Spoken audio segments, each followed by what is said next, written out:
Okay, let me get this right here. Okay, all right. And well, from previous classes, we've heard about distinctions between the East and the West, where philosophically the East is considered more a philosophy of um, equality. Yes, there are stratas of um, uh, people of wealth, but the overall concept of the governing authorities is more of serving really more of the common good than individual wealth. And today we're going to hear more about that as it draws a contrast between the East and the West.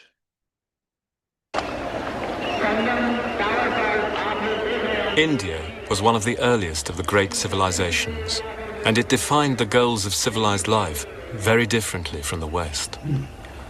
The West raised individualism, materialism, rationality, masculinity as its ideals. India's great tradition insisted on non-violence, renunciation, the inner life, the female as pillars of civilization.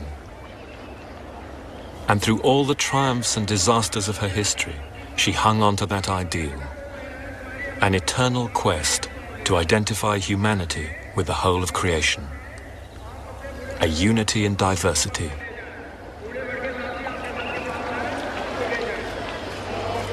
As our troubled century draws to its close, a deeper understanding of the achievements of other civilizations has become a necessity.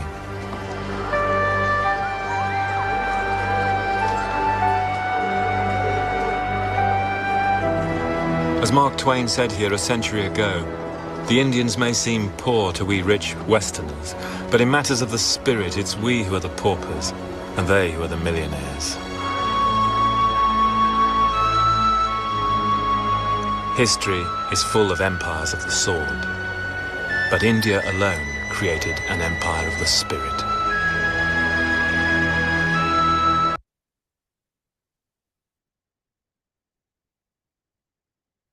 And it's also important to recognize this was the birthplace of Buddhism.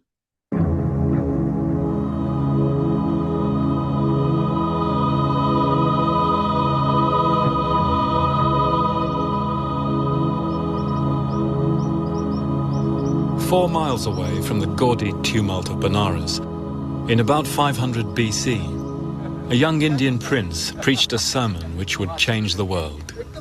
His name was Gautam, and we know him as the Buddha.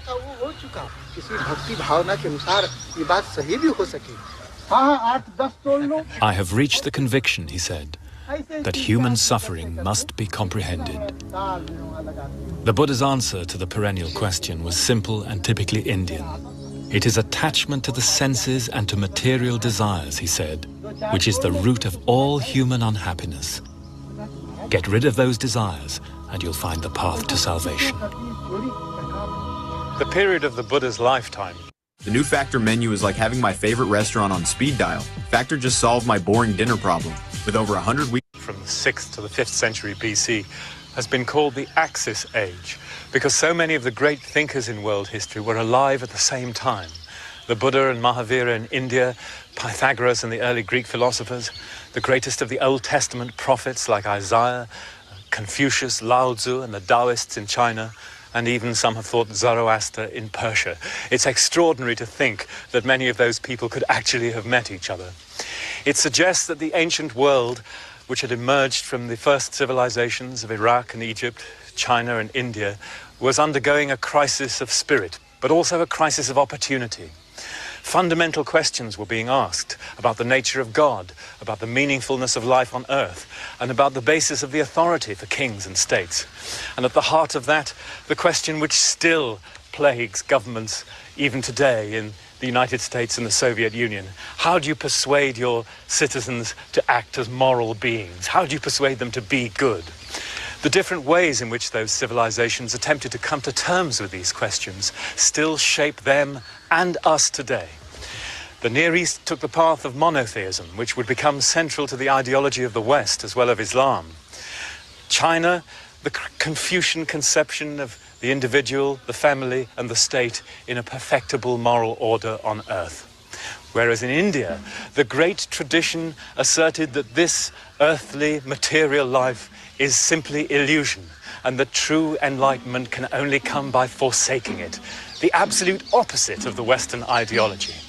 And so the social and economic character of these great cultural blocs is still shaped by that revolutionary epoch even today.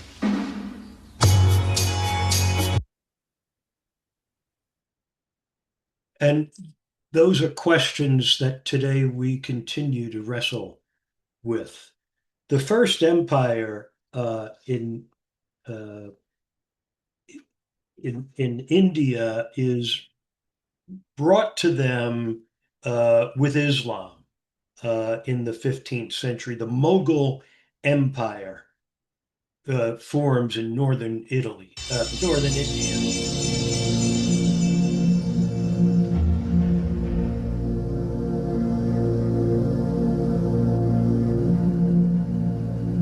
The Mughal Empire created an art and architecture which still defines our popular image of India today, in its flamboyant mixture of Hindu, Persian and Muslim.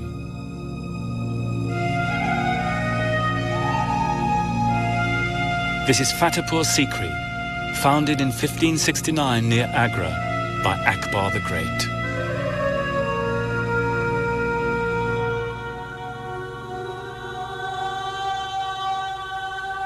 Akbar commissioned a great translation of the Mahabharata into Persian, along with these exquisite paintings.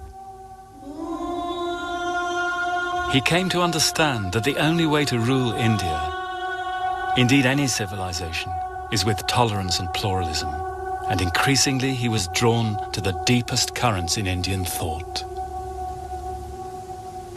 The most fascinating aspect of Akbar's career, and surely the one that's most relevant to us today, was his attempt to find a synthesis of all the religions in his empire.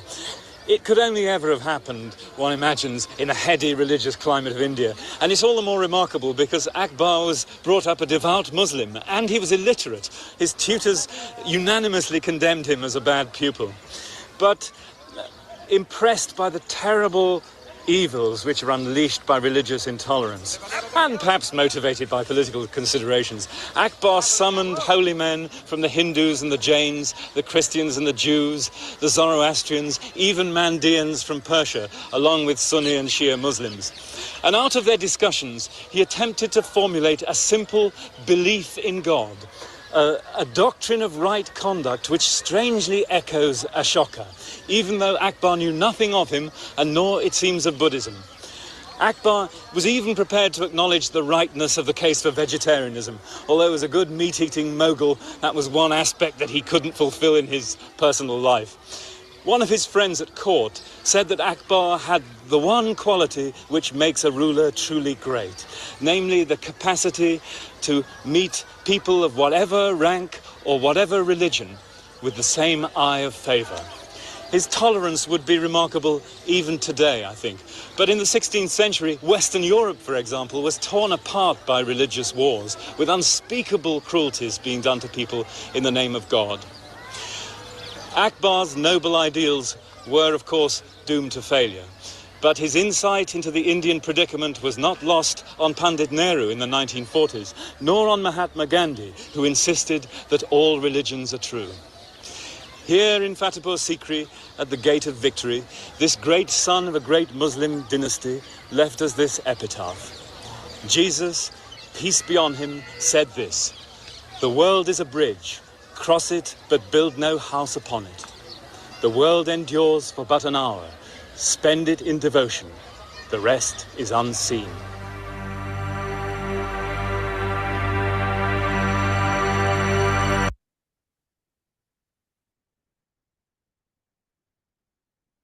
the Industrial Revolution doesn't take place until mid 18th century. Uh, but during the 18th century, uh, England is and Britain is creating their empire, which ultimately becomes the number one empire of all time. Um, and we still today talk about British conquering India. But that phase really disguises what is really a more sinister reality.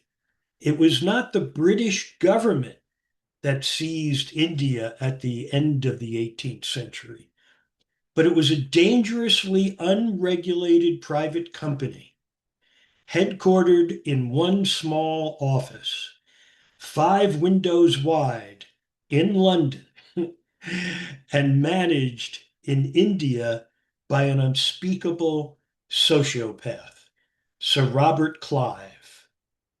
Clive was the brute that made India come to heel to the British.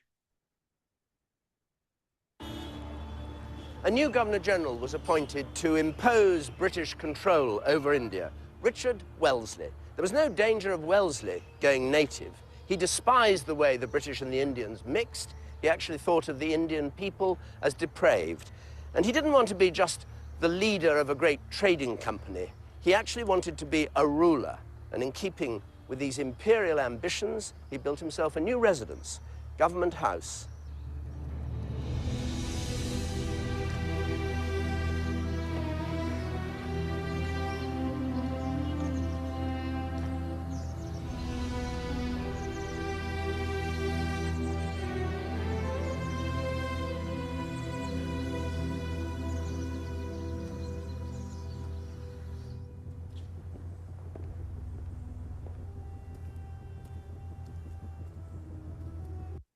Just in case you're wondering, this is not the new ballroom at the White House.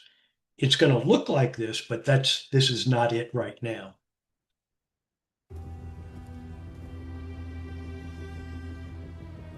The grandeur of Government House was designed to intimidate India.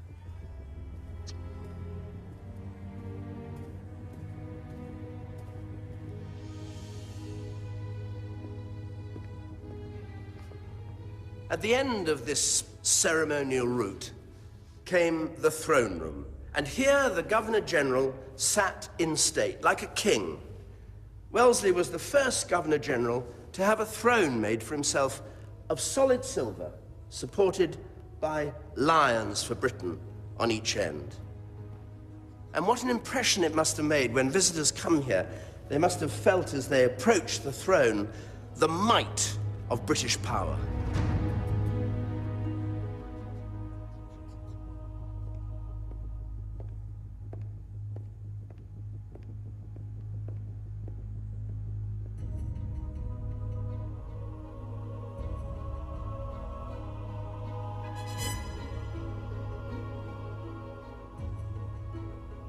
At the back of this great house is an area given over to busts of Roman emperors, 150 years worth of Roman rule. Julius Caesar is here, Augustus, even Nero, who fiddled while Rome burned. The implication is obvious. Wellesley saw himself as their successor, part of their tradition. And if Wellesley was a Caesar, Britain was Rome.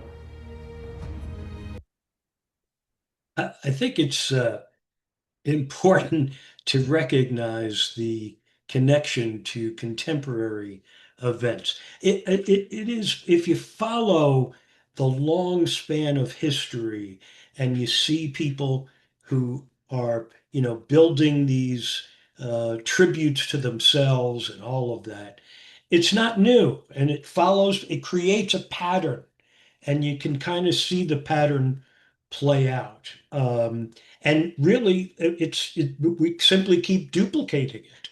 And if we want something different, we kind of got to think differently, I believe. Anyway, the East India Company took the people from India and made them the protective edifice. And so the armies that are being used to subjugate India are by Indians under the control of the East India Company. But that they eventually rebel, and then we have the Sepoy Mutiny.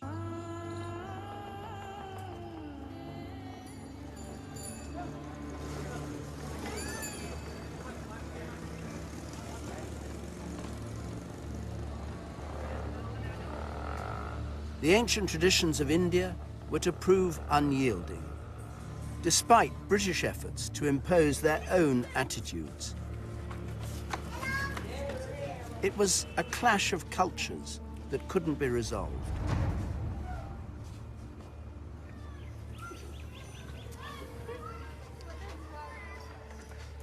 As the 19th century wore on, Indians began to become discontented with British rule. They felt that the British were out to change their whole way of life, abolish their religious ceremonies, even possibly try and convert the country to Christianity. It came to a head in 1857 when soldiers in the Indian Army rose and killed their officers, and the mutiny quickly spread right across the country.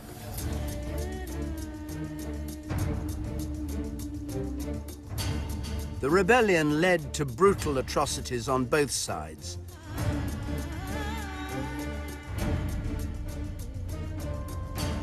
But the British emerged supreme.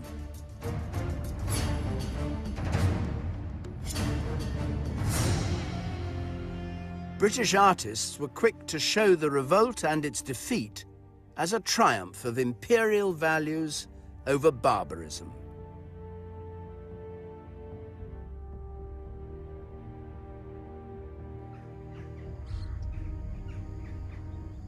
The breaking of India set a pattern for the whole of the empire, where disobedience was to be crushed without mercy. And so they use their muscle and they win, they crush the mutiny, and they continue on to control India. That is until other forces emerge that threaten British rule. And that ultimately results in World War II. The British wanted India to support them in World War II. Why would they not want to? I mean, why don't they have affection for Britain? Well, probably because you brutalized them. Um, at the time, Nehru was in power, and Nehru uh, wanted participation to be tied to granting independence for India from the crown. He wound up being jailed. And if you recall, Chiang Kai-shek from China communicates with Nehru and says, look, you need to help the British because the people they're fighting are much worse. The Nazis are worse and they're a greater threat than the Brits, which is to highlight just how depraved it all is. And so India does join with the Allies in fighting the Nazis, something that has not garnered a great deal of attention.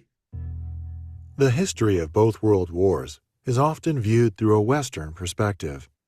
Most Western military history often glosses over the involvement of colonial armies and other foreign and transnational forces, who played a significant and often influential role in turning the tide of battle, despite facing significant logistical challenges and racist attitudes.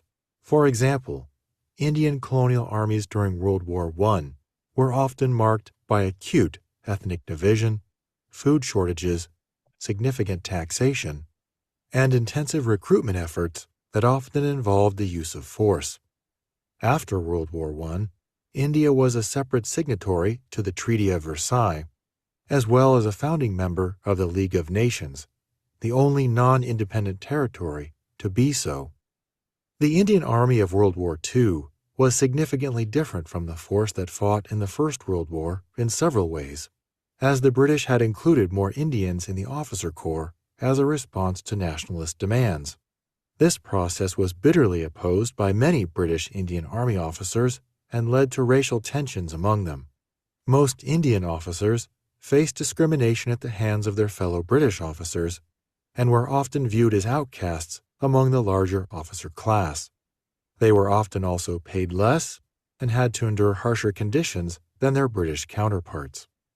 Although the Government of India Act of 1935 led to some power being held by the Indian Congress by placing the provinces under elected departments, the British continued to retain control of all core bases of power. Lord Linlithgow, the Viceroy of India at the time, stated that this was a move best calculated to hold India to the empire. This was then followed by Linlithgow's declaration of India's entry into the war without consulting any of its elected leaders. When the Second World War began, the Indian Congress was much more reluctant to support the war effort on vague promises, but despite this, the Indian Army expanded to a strength of nearly 2 million men by 1943. The Indian nationalists at the time, including Gandhi, nurtured the hope that these sacrifices by Indians would be compensated through an increased political status for India, a step that would lead eventually to self-governing dominion. The undemocratic entry into World War II helped launch the Quit India movement in 1942, which was characterized by mass protests against 200 years of British rule. The Indian National Congress, which had denounced Nazi ideology, demanded independence before extending support for the fight against Germany. The British authorities responded to this uprising by imprisoning national and local leaders and by imposing sanctions to suppress their supporters. This sentiment was not shared by everyone in India, and several leaders, including Subhas Chandra Bose and Mohan Singh Deb, advocated a military alliance with Germany or Japan to secure independence from Britain. They believed that Britain's stand against Nazism and fascism amounted to hypocrisy, since they themselves were responsible for blatant human rights violations in their own colonies. The Indian Legion and the Indian National Army, formed from prisoners of war belonging to the Imperial Indian Army and expatriate Indian communities, were persuaded to fight against the British to secure independence. Despite all this, Indian participation in the Allied campaign, particularly in the China-Burma-India theater, was crucial to achieving victory, since India's strategic location prevented the expansion of the Imperial Japanese Army into South Asia. The involvement of Indian soldiers in both world wars has largely been forgotten by Western populations. Several instances of this can be inferred through the largely isolated monuments commemorating Indian victories, such as the memorials at Imphal and Kohima, which are seen as victories by the colonial masters, and glosses over the contribution made by infantry divisions comprised entirely of Indians. Many books that deal with the Second World War, and even those focusing on the war in Asia, often neglect the vital role played by the Indian Army. This is highlighted through dispatches and records from that era, such as the work of H.P. Wilmot, who outlined the conquest of Burma during 1994 by the British 14th Army, forgetting to mention that this army was composed of Indians. Indians fought throughout the world, including in the European theater against Germany and the South Asian regions against the onslaught of the Japanese in Burma.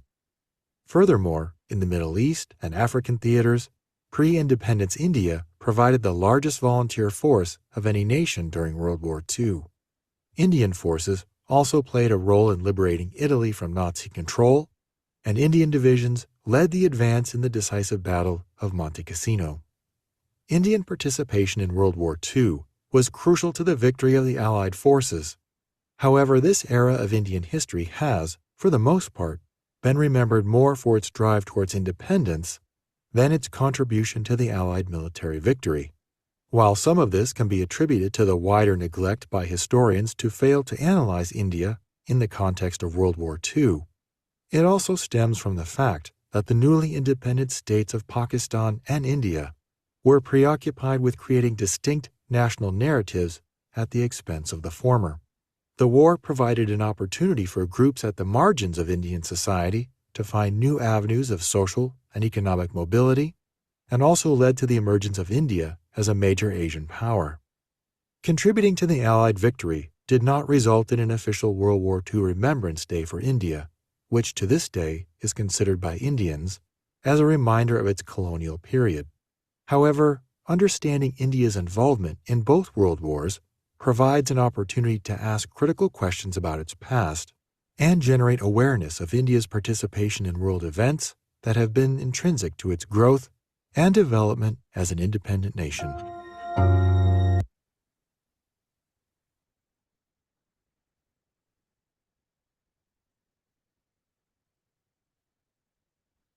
Here is BBC, though, recognizing the role of the Indian Army. This week marks the 75th anniversary of the formal end of the Second World War. And some BBC colleagues are telling the stories of their family's involvement in the People's War effort. Tonight, my colleague Michelle Hussain looks at her grandfather's role and that of the 2 million men in the Indian Army. They served in deserts and jungles, from African battlefields to Asia and in Europe. And without what was then the British Indian Army, the war might not have been won.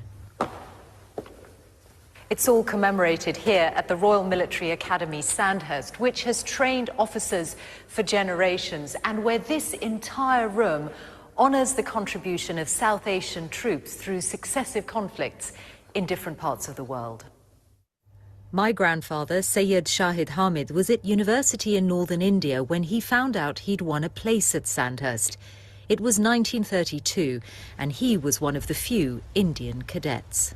I'd like to show you this lovely photograph of your grandfather. It's part of the Royal Military College 2nd, 6th tennis team. Name there, and you'll spot him there. Yes. This is one of the earliest pictures I've ever seen of him, because he would only have been about 20 at this point. Back home, he became a husband and father, and when war broke out, India began to play a central role. No praise is too high for these fine men who are doing so much for the empire.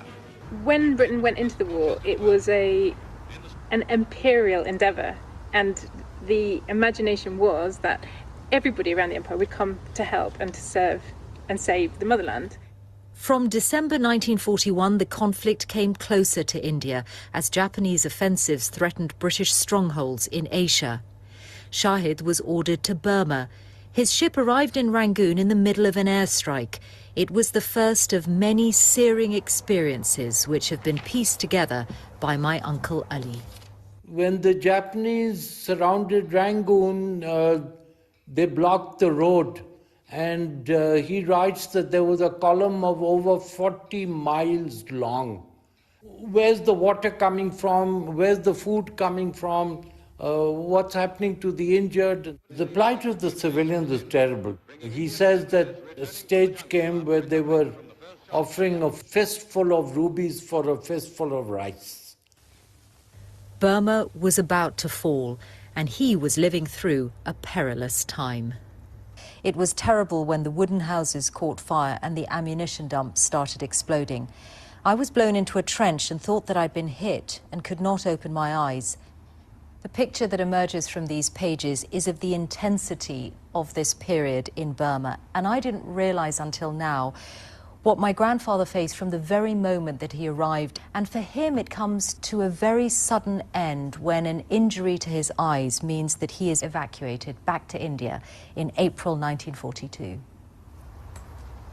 The Indian Army was made up not of conscripts but volunteers, some of them still with us today, who joined up for many reasons. Very poor people.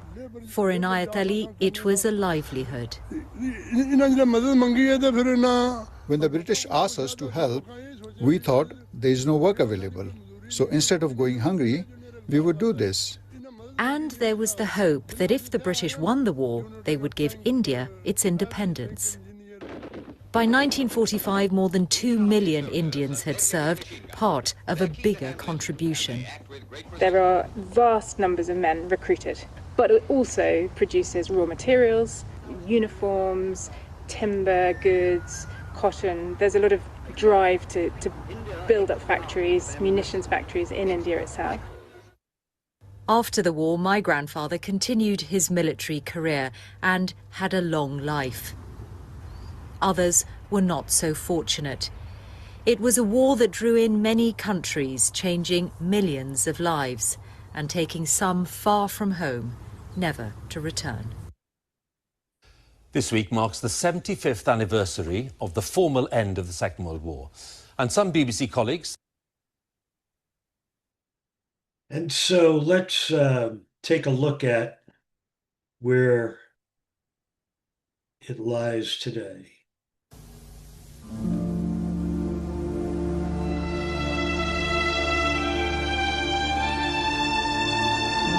And now the last and perhaps most fateful invasion of India took place. Soon she could be depicted as a naked black female, submissively offering her riches to Britannia.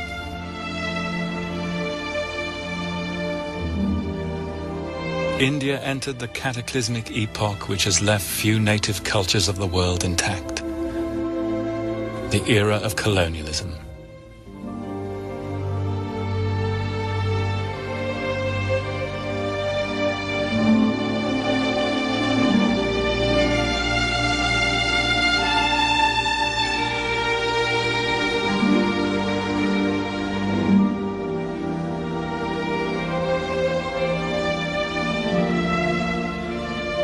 The natural resources of India were plundered. Her trees and animals, which Ashoka had protected 2,000 years before, were thoughtlessly consumed. The Indians, bearers of the world's oldest civilization, were treated like children by people who saw themselves as the superior race.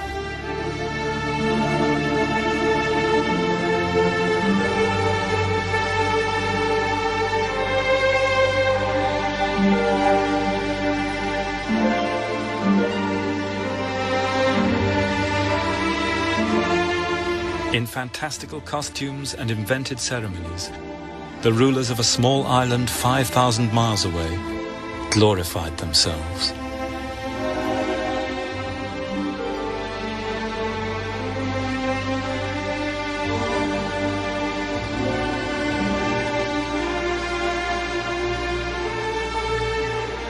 How easy it is to forget that there was an India before the British came, which is still there now they've gone.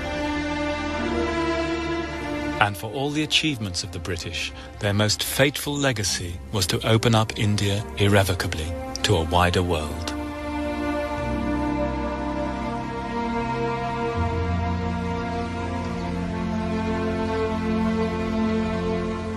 Our search has brought us back finally to Allahabad and to the family house of the Nehrus.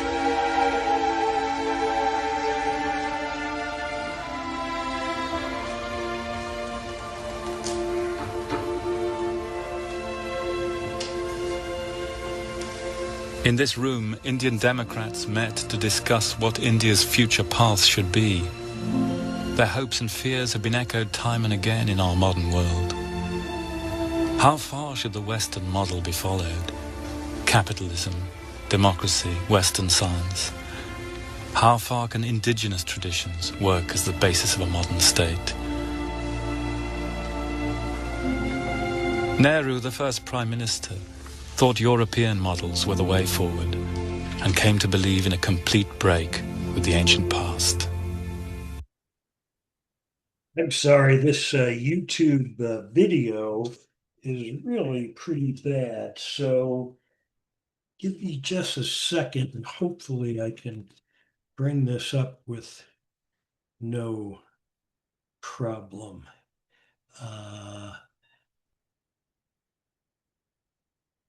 I want to see if I can play the DVD. That should work better than that video.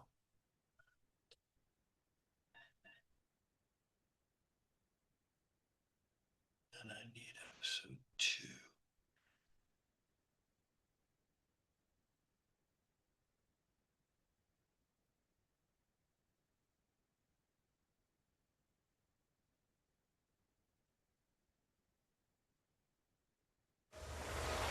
The land of Egypt, the valley of the Nile.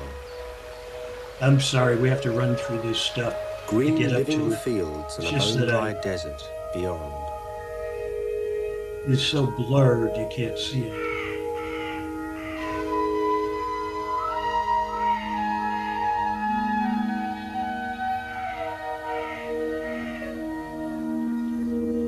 Two lands, then, set side by side. One for the living and one for the dead. A balance of men and gods.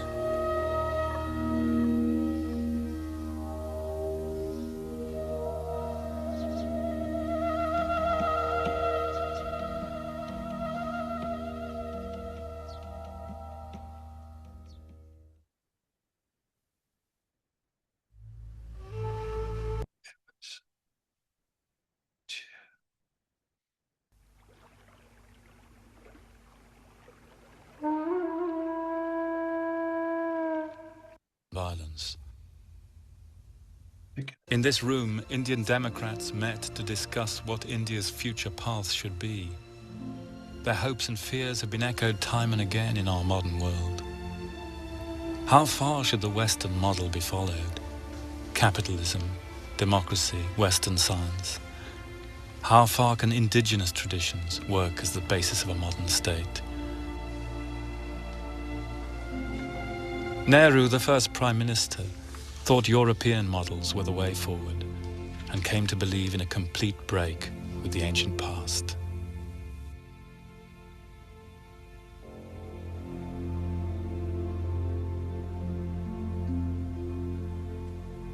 His friend Mahatma Gandhi, whose bedroom this is, had faith in India's own path, in self-cultivation, in local economies and village democracy, in Ashoka's principle of non-violence. For him, the greatest legacy any civilization has is simply itself. The modern state of India, conceived and argued over only half a century ago in this house, in fact, rests on a great tradition extending back thousands of years with an amazing cultural continuity which has reasserted itself time and time again, and which brings the ideals of the Buddha and Ashoka and Akbar converging on this house like thought lines. India has been prodigiously gifted and creative in every field of human endeavor. If we were to choose one characteristic legacy, and it would be a Western choice, then perhaps it is that India placed the spiritual quest at the center of life in the way that no other civilization did. But India also had a deep-rooted secular tradition, extending back as far as the time of Ashoka. And this tradition deeply impressed Nehru and his friends as they attempted to frame a new constitution for their new secular state. They were also inspired, as we can see from the books on Nehru's shelves, by the egalitarian tradition developed in the West through the revolutions in England and America, in France and Russia, although some of those ideals were at odds with the great tradition. And both those great currents went into the modern state of India. Which way the great tradition will go in the 21st century, history cannot tell us. But it's worth recording that in the 1990s, the greatest audiences on television in India still came to watch the Gita, the most ancient and the most authentic tradition of life in India, with its assertion that moral enlightenment is the goal of every citizen in life. And here too, in the Nehru House in Allahabad, a thumbed boyhood copy of the Gita lay at Nehru's bedside from childhood to old age. So perhaps it is still true at the end of the 20th century, true for nations as well as people, that we may know our ends by our beginnings. Outside the Nehru House, the climax of the Kumbh Mela has arrived. The greatest gathering of people ever seen on earth are waiting for dawn, when led by the naked renouncers of this world, they will bathe in the sacred river, in Mother Ganges, the symbol of India's age-long civilization.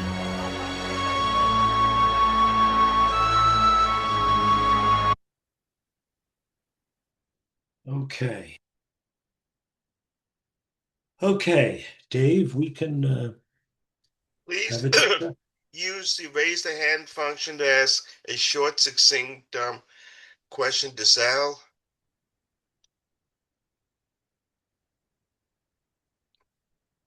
And where did Pakistan fit in all this, or did they? Well, they were a part of India, it's but they're, when they break off, you've had more of that Islam separate from Hindu kind of emerges, and the best of best of intentions sometimes don't get you there. Okay. Lewis? Yeah, thank you, Sal. That was very interesting. How, I I was reading a while back and about Churchill in that period of time, and really, he in about 1942, after Burma was taken over by the Japanese, the rice supply from Burma got cut off, and so food became a very big problem. And Churchill made the determination that the Indian people could starve as long as he could get food to the Western Front. And as a matter of fact, I think they call it the Bengal famine. I think Churchill was a little. He had. I think he had a bit of racism going on about the Indians versus the British, but I hadn't heard that before, and it was an interesting. 2 or 3 million people were dying because of that. So.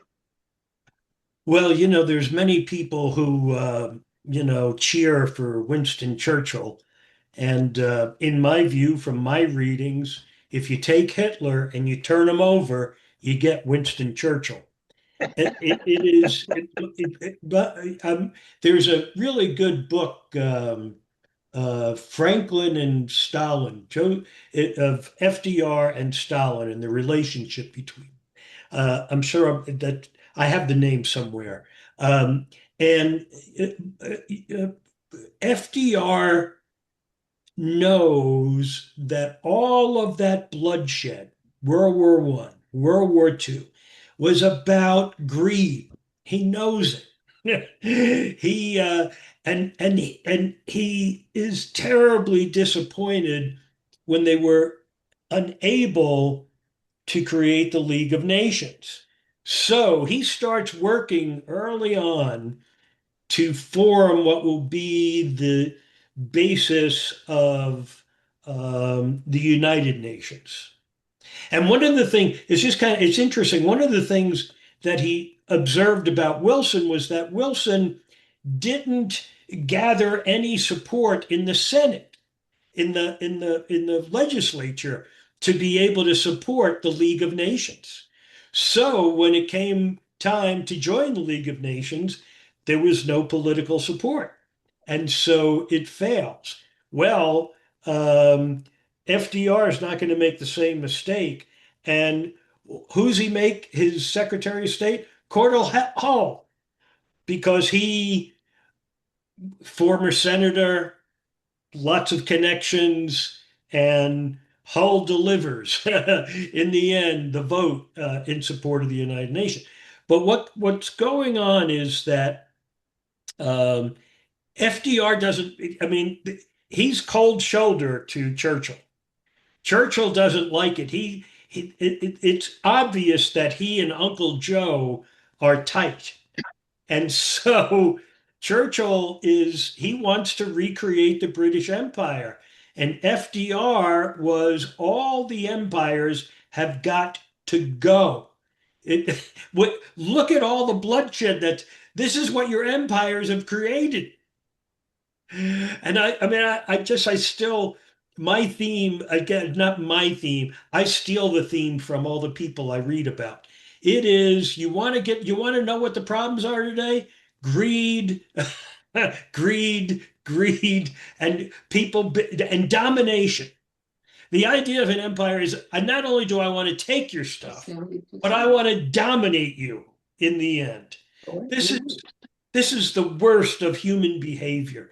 And so Churchill was one of those who still wanted to defend the domination that England enjoyed over all of its colonies. And FDR was against it. So, when it comes to one of the key, if you're going to be fighting wars, logistics can determine who wins a war. And that's the ability to get bullets, water, and food to the people you have out there fighting your war. So would Churchill say, let the people starve to death? Look, Britain let the Irish starve to death. And it wasn't because they didn't have other sources of food. It was there, but they were selling it elsewhere and making money off of it. This is that whole kind of thinking. We really need a new thinking. I know I'm proselytizing, but I can't help it. Norman? Hi, Norman. Okay, couple of comments. One is that Churchill and FDR were very close friends, and Churchill spent a lot of time living in the White House. And that's a side comment. But the main comment is that part of the British motivation, as outlined by Sven Beckert in his book, The Empire of Cotton, and again in Capitalism, was the British, because Manchester was producing so much cloth, they needed a large supply of cotton. And during the U.S. Civil War, the supply was uncertain. So that's when they made the big move into India, because India they started cultivating cotton in India, which had a pretty high quality, and also Egypt for that matter. Yeah, no doubt. But look, what I find, what it highlights to me is that when you get to the higher echelons of corporate, whatever, political, whatever, wherever it is, we come back to the system of capitalism. System isn't wrong. The system isn't contaminated. It's what you do with it. So these people understand, hey, how are we going to make a lot of money? How are we going to meet our quarterly profits? Well, we have to produce more of these things. What do we need to produce those things? Raw materials that are someplace else. And it's not like, well, how can we do that ethically? It is, how can we take over that place and take their stuff? I mean, it's like, why does Russia really want Ukraine? It's because of the stuff that's underneath the dirt. Also for the wheat. That's what I mean, is that it's that thinking Sure. that the human concern is not a part of the equation. Yeah. And that's why we have these wars. That's why people are, you eventually erupt. By the way, I sent you a copy of an article from the New Yorker which amplifies your thesis that the American Revolution was part of a much broader world war and was actually just a small part of it. Right. And the French and the Spanish and England, they were looking for any flashpoint that they could exploit to beat the other. And it was part of a world war. That was about global capitalism, about natural resources and slavery. Yeah. Yeah, yeah. And I think we need to learn from that at some point. We, when I say we, I mean our species. Thank you. We're not learning anything. Lewis, you muted. There you go. Very good. Saul, you haven't, nothing's been mentioned here so far about the religious situation in India at that time period, because you had the Muslims, of course, and the Hindus, both in very large quantities, which led to, of course, the partitioning of the country after the war and after, or part of the independence. What can you comment about the compatibility during World War II in India between the two religious sects? Well, mind you, the Mughal Empire was egalitarian. It was open to whatever religion you want to practice, and they could live together without animosity, without hatred. I'm mindful of when we looked at the Balkans and how that was a place where people of different religions, different languages, completely different cultures could hit at a crossroads and get along very well. It was only the power people who eventually got them into fighting and into warfare. So if I take people of Islam, or I take people of Buddhism or uh, Christianity, and without anybody agitating them to get into a fight, they can pretty well get along with each other. I mean, look, if I go into the Quran, Muhammad's only mentioned about half a dozen times. Moses is mentioned, 30 some odd times, and Jesus is throughout. So, I mean, so I make a distinction between the broad base of the population and the leadership. It's the leadership that finds how to agitate. And mind you, once the British come in, the East India Company comes in. India is no longer India. India is a subject of the company, and the company is really an arm of the crown. And so, the antagonisms that they insert are to drive wages. It's a way to control. I think that, and when you look at today, right? Our Secretary of Defense is saying we're going to create a Christian nationalism. I mean, what? It's the same stuff. Same stuff. And I don't know how we're going to get off that treadmill other than, the dinosaurs, wherever they are, find another meteor and throw it at us. That may be the thing that will ultimately change us if we don't kill ourselves already before that. Anybody else? Another uplifting week. Yep. But at the heart of it is that people are not inherently antagonistic with each other. Something has to happen to provoke it, to introduce fear of this other person, so that you can then make them become aggressive. But by and large, humans, we're human. It's only that percent that has power and drives these efforts to create greater empire, domination, and feeding their greed.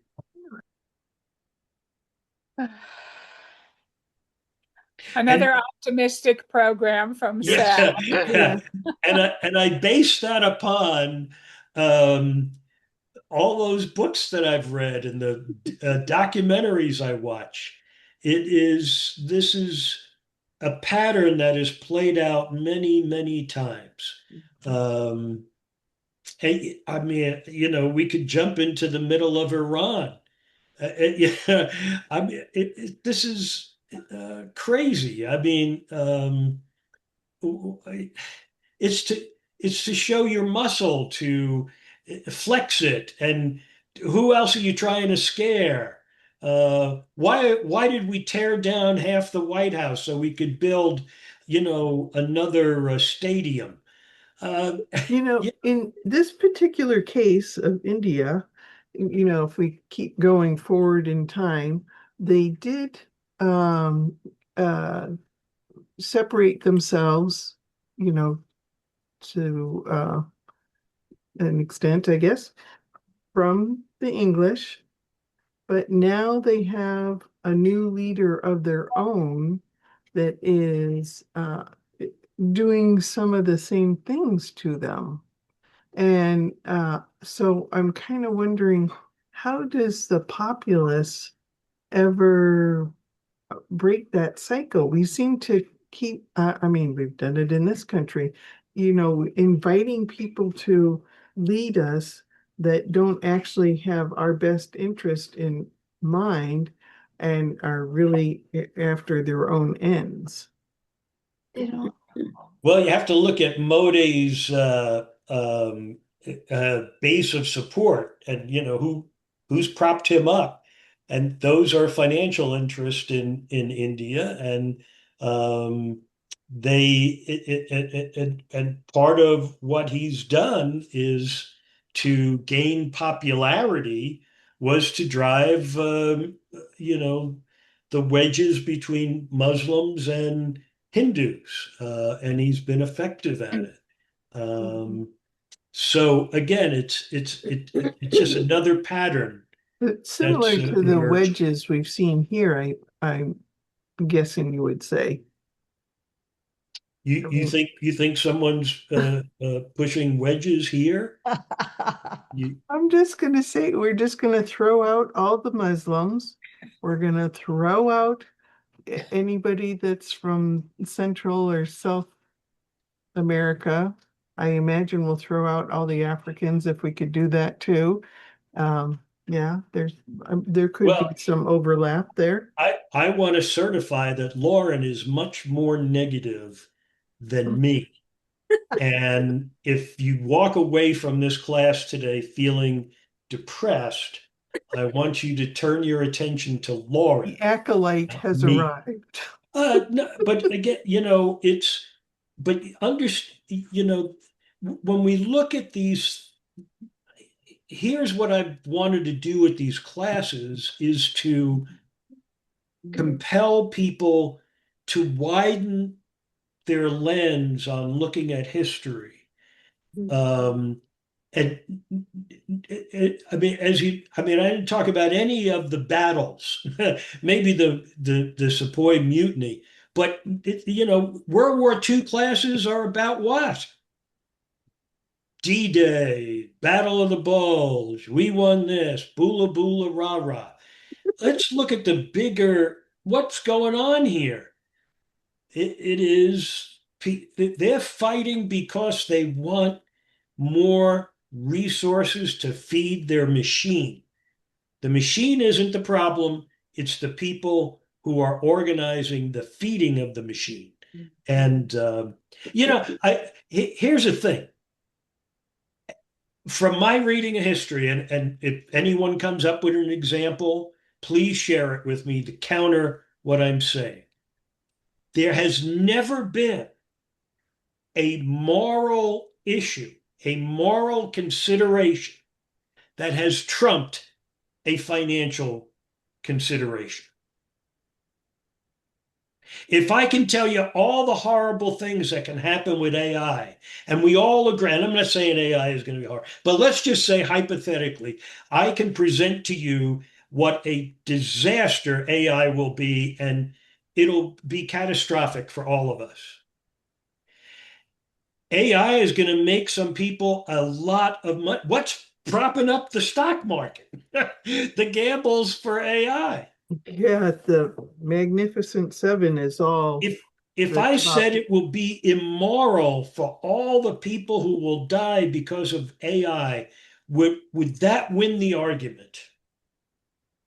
Not as long as there's people who are going to make a lot of damn money off of it. And I don't know of any instance in history where you could say, look, we really shouldn't kill the Indians. I mean, they were here before us. That would never win. That argument would never win. So we got to kill them because we need the land. And then you come up with all kinds of rationalization and justifications that you then spout out to people and they buy into it. But it's nonsense. And that's why I keep coming back to greed. Yeah. Okay. Nancy. I just wanted to comment on AI, and that is that I ordered something from Amazon and I received a text, an email that said that my Amazon order would be delivered today by an AI. Now, I've never had an AI deliver my Amazon anything. A real person got out of an Amazon truck and walked up to my house. Well, am I going to see a robot at my house driving the truck and walking up to my house with my package?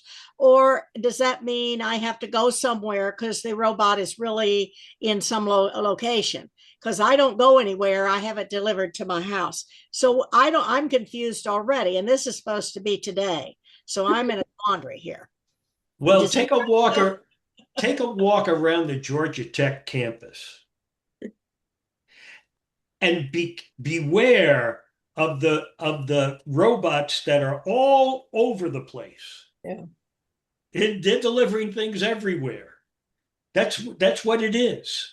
I don't need one. I really don't need one over here. I'd rather have a real person. But anyway, okay, I can live with it, I guess. Well, you're not going to have a choice. They don't give you a choice.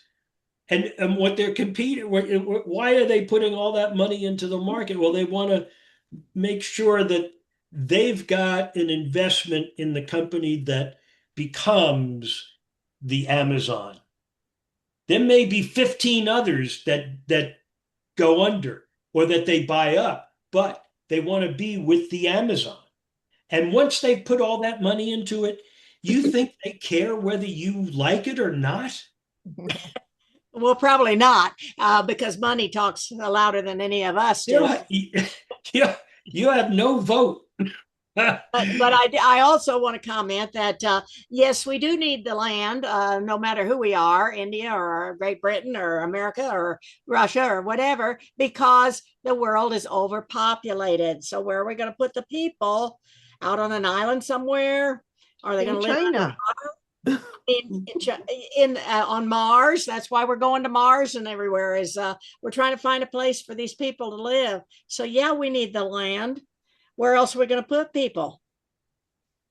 Well, the land I was talking about was back in the days of Columbus, but still there scientists. There was a guy interviewed on 60 Minutes, I think this past weekend, might have been the weekend before, a scientist who's retiring, and his final words are, the planet is not sustainable for human life. We've passed the Rubicon. Past. We can't turn back. So, you see, here's the thing. I would like to have mature people, intelligent, with integrity, who are sober, right? Unlike the head of the FBI,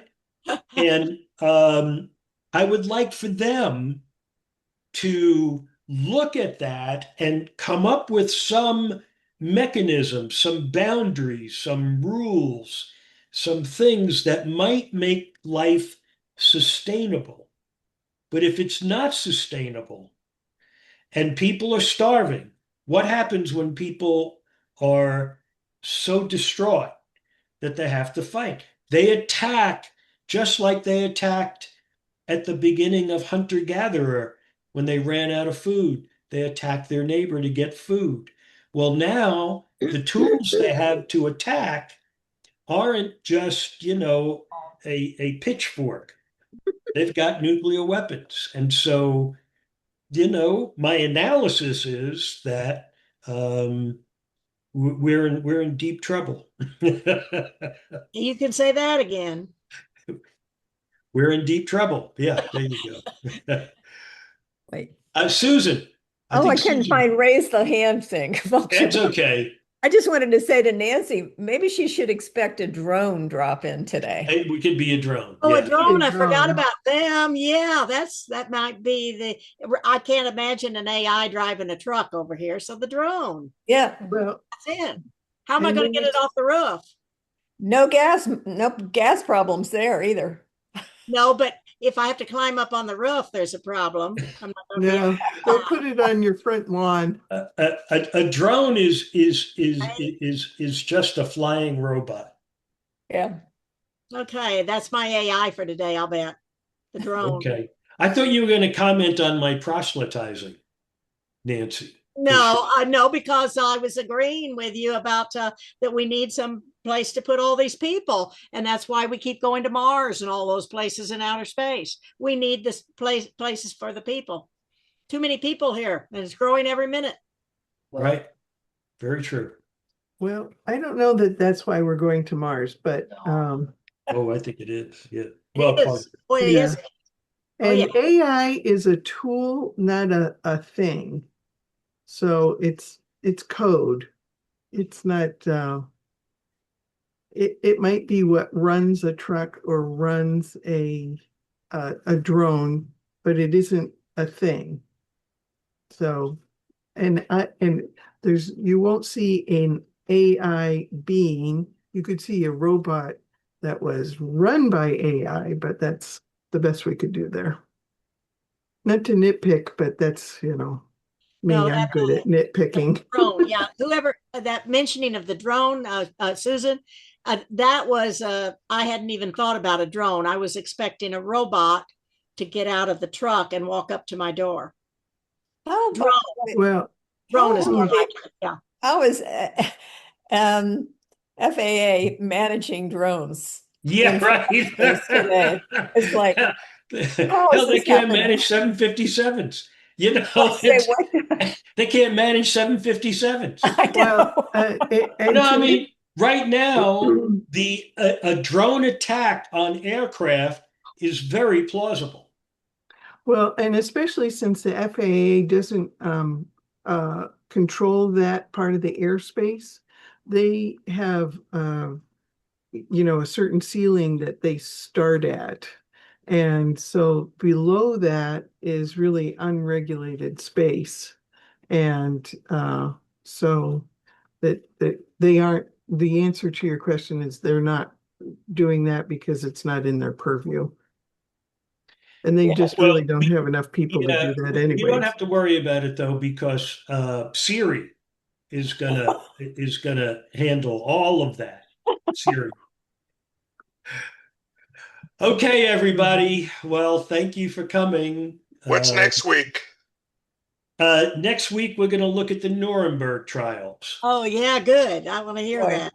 That'll be very interesting. And you'll be introduced to Robert Jackson, a guy who is not a college graduate, spent 1 year in law school, was appointed to the Supreme Court, and really is kind of the gold standard for in my view, of the legal profession.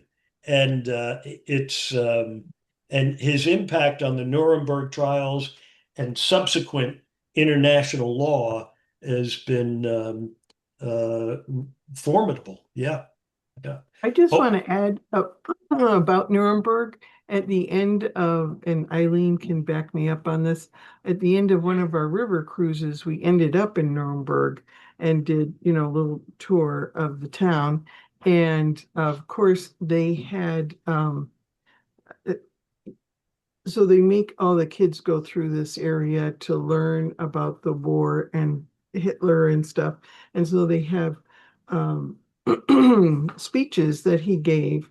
And it was there during the 2016 election. And some of those speeches had been given to our populace verbatim by one of the candidates who became president. So to think that history can't repeat itself is like ridiculous. Not only can it be repeated, it can be copied verbatim and just spit back out again. Yes, so next week we'll look at Nuremberg, and the last class we'll look at the people who funded the Nazis and the American corporate interest who had affiliate companies supporting the Nazis in Germany, who didn't get tried at Nuremberg. So we'll talk about that. Yeah. So everybody give some warm applause to Sal for telling us about India. And thanks. Thanks for coming, everybody. Well, thank you. Thank you. Thanks, Sal. Thank you. Take care.